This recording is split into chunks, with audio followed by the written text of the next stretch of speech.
Hey there guys, and welcome back to Love Live School Idol Festival. Welcome back to Adventures in JP Season 3, finally. And welcome to the focus of Season 3, the Oshimen Challenge. Or the Oshimen Idol Lock Challenge, as you might have heard it called. But I'm not gonna call it that, because my Idol Lock is a different thing that has to do with Pokemon, and it's not the same as this. It's so good to have Adventures in JP back. This is really just a nice casual series that's really easy to put out. And I think I need that right now, because you guys have not been getting a whole lot of content from me while I've been working on the guides, just a couple scouting videos here and there. And really the only reason I hadn't brought back Adventures in JP until now was that I didn't really have a good idea for what to focus a Season 3 around. Like, first season was getting to know JP. Well, now I know JP, so I don't need to do that anymore. Season 2 was figuring out the Ellie method. Well, that kind of went to poop after 4.0, messed everything up. I'm still kind of working on that and other sort of similar things in the background, but I'm not really doing that in the public eye anymore, because it's faster just to do it in private at this point. So what else to do Season 3 around other than just periodic updates on my account, which, I don't know, maybe you guys would enjoy, but I don't really have much to say other than, well, I played a couple songs today. Hey look, I got another cool kiss. So I was so glad when one of my fellow idol tubers, Andy Dole, whose channel is over at Dole Fruit Cup, you should totally check it out, he's a very enjoyable person to watch. I was very happy when Andy put out a new series called the Oshimen Idol Lock Challenge, with a premise I found very, very fun and intriguing. Because, of course, it has the word Idol Lock in the title. I happen to have my own series with Idol Lock in the title, so I wondered. But it is not the same kind of Idol Lock. It is a lock in the sense that it is sort of like a Nuzlocke in Pokemon, except exclusively played in School Idol Festival. So my Idol Lock is actually a Pokemon challenge, whereas Andy's Idol Lock is a purely School Idol Festival challenge. Obviously, to avoid confusion, I'm just gonna call mine an Oshimen challenge, just to separate the two. So what is an Oshimen challenge, you may be asking? Well, first I should probably tell you what Oshimen means, in case you don't know. Oshimen is a term in Japanese idol fandom, which basically just means your number one favorite member in an idol group. The equivalent term in Western fandom might be something like best girl, or best boy, or your fave, or your bae, or whatever the kids call it these, I don't know.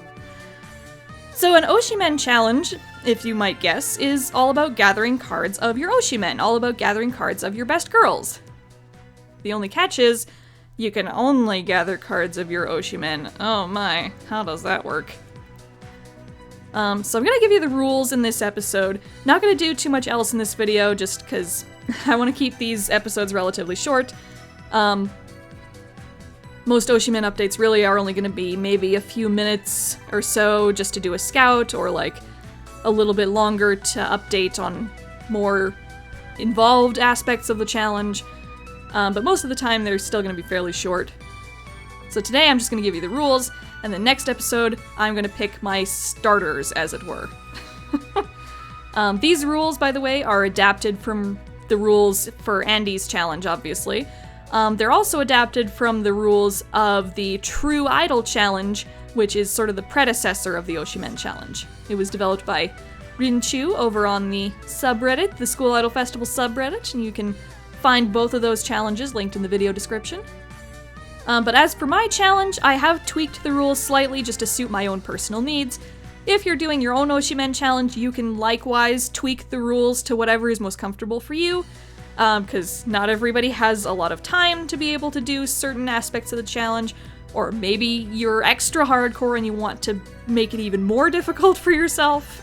So you can really make it however hard or easy you want it to be. Whatever level of challenge you feel is appropriate. All that said, here are these super basic rules. I'm going to keep them as short as possible. You can read the full detailed rules in the video description and ask questions about details in the comments. So rule number 1 of the Oshimen challenge, of course, is you need to pick 2 Oshimen. one from Muse and one from Aqua. You can choose those however you want. You can either pick your actual best girls from each group, like say I would pick Hanayo for Muse and Daya for Aqua if I'm gonna pick my actual best girls. Or you can do what a lot of people do and do solo YOLOs in the main scouting boxes until you get an SR Plus card, and that SR Plus card is the Oshimen for your challenge. So like say if I solo YOLO'd in this box until I got, say, this SR Kotori, then Kotori would be my Oshimen for the challenge. Personally, I'm gonna do the random choice method because I think that would be super fun to try and force myself to get to know a certain girl better than I do, maybe. Or maybe even if I get one of my worst girls, maybe it'll be a better chance to appreciate them even more. Maybe I'll explain it more next episode. There's only a couple choices I'm gonna outright veto if they appear. Again, more next episode. So rule number 2, now that you have your Oshimen picked out, what do you do with them?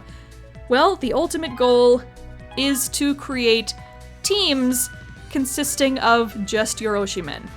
Any team you create may only contain cards of your Oshimen. Also, you cannot mix your Muse and Aqua Oshimen, so you have to have a team of all your Muse Oshimen and then a team of all your Aqua Oshimen. So like say if my girls were Hanayo and Daya, I would have teams that are only Hanayo and teams that are only Daya, but no teams that have both Hanayo and Daya. There's a bit more details about how these teams can be formed and what you do if you don't have enough cards of your Oshimen to fill them up. But again, I'm trying to keep it short, so I won't go into all the super nitty-gritty here. Rule number 3. This is probably what makes the challenge the most infamous, and probably what made it catch on the most. All SR Plus cards that are not of your Oshimen must be sacrificed immediately after being received. Yes, I mean SR cards. Yes, I mean SSR cards. And absolutely, yes, I mean UR cards. If, say, your Oshimen is Rin here, and you happen to get that fancy UR Nozomi, guess who's getting a UR sticker? Yes, this is what inspires many, many tears to be shed over this challenge. A lot of people have a lot of trouble seeing SSR and UR cards sacrificed for no good reason, and that's a fair warning. If you're one of those people, this might not be the series for you. But it's all for best girl. All for best girl. There's also rules about what you do with N and R cards. That's again a little detailed to get into here, but the long and short of it is, ideally you would sacrifice the N and R cards that are not your Oshimen as well, but you may need to keep them around in order to fill out your teams, or to do assignments, or get extra gems from idolizing and max leveling and max bonding, so you can keep cards around for that purpose. Just make sure to sacrifice them once their tasks are complete. The only cards that are not of your Oshimen that you absolutely can hang on to for as long as you want are promo cards or support cards that you cannot easily reobtain through either scouting or the sticker shop. So basically like login bonuses or promos that you get from serial codes or something like that, or even something like this Leah card, which is a login bonus even though it's just a rare. So I could keep this Leah card if I want to. Because promo cards are only available for a limited amount of time and you can't get them again after that unless JP re-releases them. But there's not always a guarantee of that, so yeah, you're allowed to keep promo cards if you want to. Just don't put them on your teams if they're not of your Oshimen. Now as for how to get cards of your Oshimen, the rule for scouting is that you can only scout in boxes where one of your Oshimen is a featured card. Again, there's more details in the description about what counts as a featured card for each kind of box, but generally speaking, if, let me just go here for a second because that's a static banner. Generally speaking, if the card appears on the scouting banner like this, then it's most likely a featured card and you can scout for it. So say, obviously if my Oshimen were Rico, I could scout in this box. Or even if my Oshimen were Ruby, I could scout in this box, because she's a featured SR in this box. It's a little bit different for the limited boxes. Again, details in the description below. But that's the major rule. If it's a featured card of your girl, you can scout in the box. If your girl doesn't have a featured card in the box at the moment, then wait. Next rule is about events. If one of your Oshimen is having an event, oh, you can tell I have not played this event at all. If one of your Oshimen is having an event, then obviously you must participate. Most instances of the Oshimen challenge and its variants that I've seen insist that you get tier 1 for all of your girls' events, but that's really not feasible for me with how much I have to do and how busy I am. So for my purposes, I'm going to say that for any events featuring one of my Oshimen, I'm going to go for at least one copy of her event card in every event that she features in. At least one. I'm going to try and tier as high as I can when my Oshimen shows up, but if I'm really busy, or I'm going out of town or something like that, then I won't force myself to get more than one if that's not feasible. Again, if you're doing the challenge yourself, you can push yourself to get at least 2 copies or at least 3 copies every event that your Oshimen features in, but yeah. I've set the bar a bit low for myself because I feel like that's all I can really do at the moment.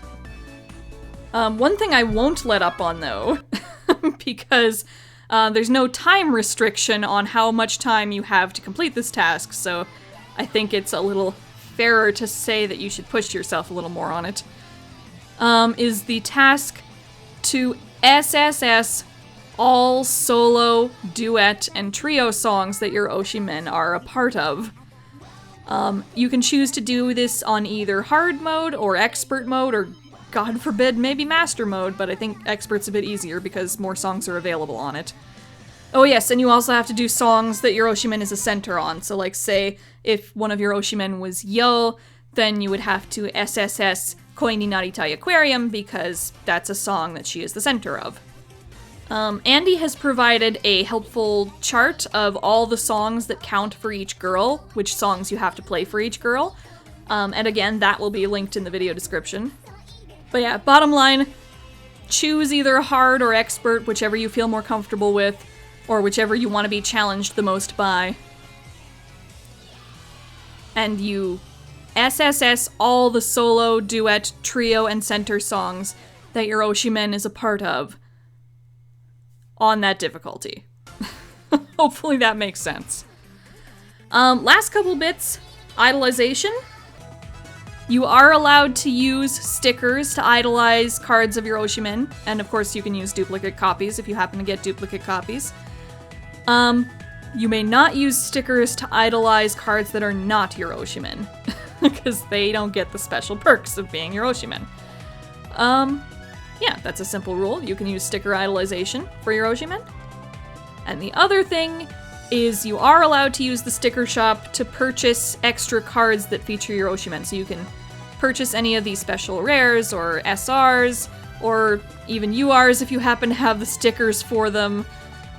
So like say if Nico were my Oshimen, I could purchase either one of these 2 Nico URs, assuming I had enough stickers.